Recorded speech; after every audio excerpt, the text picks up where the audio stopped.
So, Bala, when we look at sectors that you're particularly excited about now, what would be those sectors?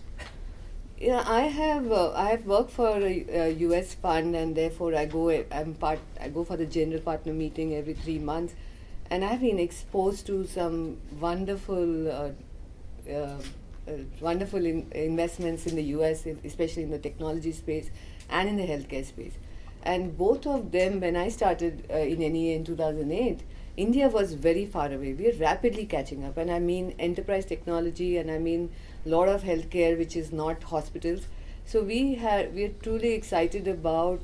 I am beginning to understand technology and how it can change the world significantly. And the last 3 deals that we did were in enterprise tech, and they are growing very rapidly. In fact, when we invested, the companies were barely about 10 lakhs a month, now pushing 2 crores a month. So, that's a rapidity of change we are seeing in the tech space. Mm-hmm. So tech, healthcare, anything that is differentiated using technology, or the way you purvey a service or a product, is something that from any perspective we are very excited about. Okay.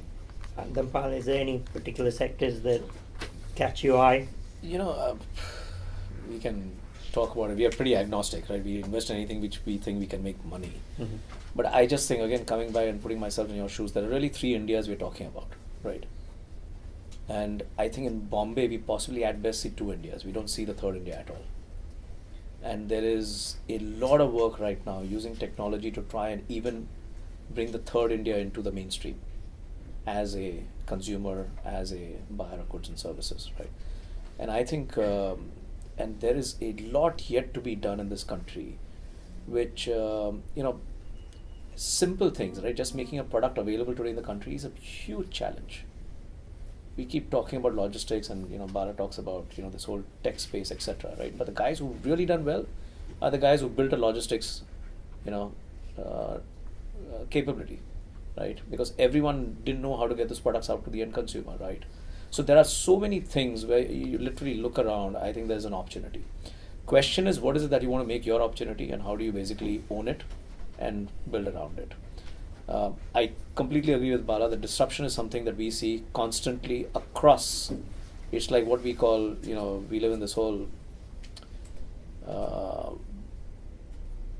Vamu world, right? It's basically, you've got crazy amount of volatility and complexity and ambiguity, and so there is no business plan I have seen, at least in my 20 plus years of work, that has ever, gone to plan.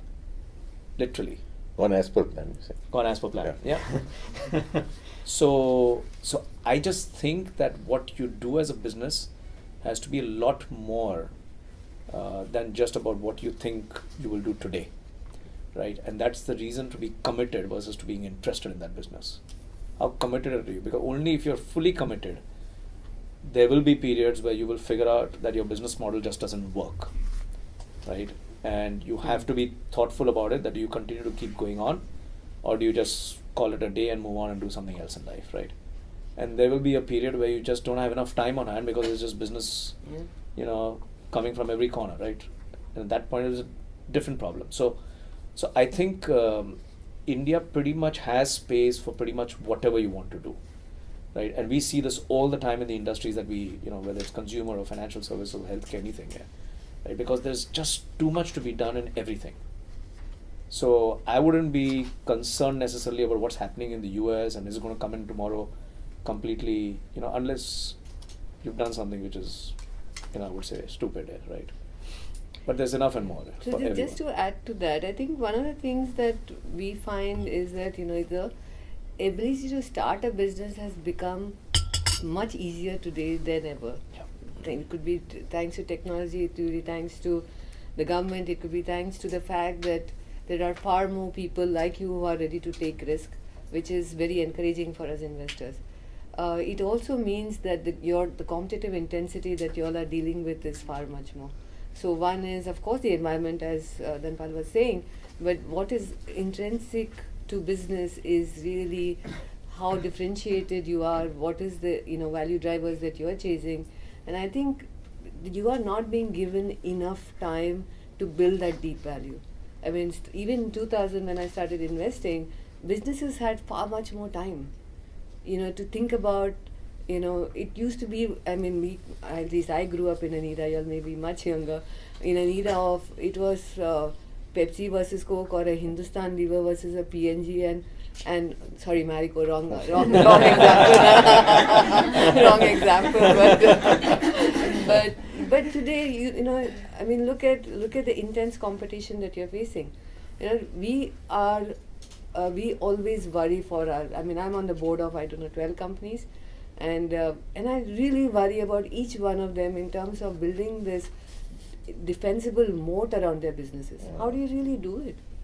How do you really know that your market share is going to climb, will it remain the same next year? What are the real value drivers that you're creating in the business? Because there is somebody who is going to find that money as much as you do, is going to be there in the idea. I mean, just to give you an example, we saw 25 grocery delivery deals. And I swear on the 25th one, I told my team that if I see one more, I'm going to give up investing. Because I just couldn't understand how by taking product from a retailer and delivering it home, you are creating a great business. I mean, it's an easy example to bash at and criticize it, but this is what troubled me, right? These are young, extremely young engineers, IIT engineers, some from Wharton's, whatever XYZ, done their undergrad from the US, coming back and doing something as fundamentally low value added as that. So I would say that, it's the one business axiom has remained constant. Your intrinsic value drivers have to be fundamentally extremely strong. Then the money will come, the valuation will come, and XYZ, everything will come, right? That, I think, that truth has to be, I'm sure, as you all are looking at your businesses, you all are doing that, I mean, very conscious about it all the time. Yeah. Did you want to add something, or? No, I just felt like saying in all of this, that the fundamental thing is I think most people overestimate their own capabilities. And unless you know thyself, it's very difficult to figure out what you can do, right? And I think you have to be true to yourself. Don't, because people who you acquaint with or associate yourself will know you only from that brief interaction, but they'll never truly know you till they've really had a long series of interactions. But you know truly what you can or cannot, or what you want or what don't want, more importantly. I think, what you cannot, I think you can test your boundaries, but what you don't want to do, you know very well, right? So I think you have to understand that element, because when the going gets tough, I think that's where you'll have to basically figure out. And I think to Bala's, there's enough and more data out there to figure out, right, what works and not. And unless you've figured that out, what works for you, it's very difficult to make money for yourself, and therefore it'll be very difficult for you to make money for anyone else.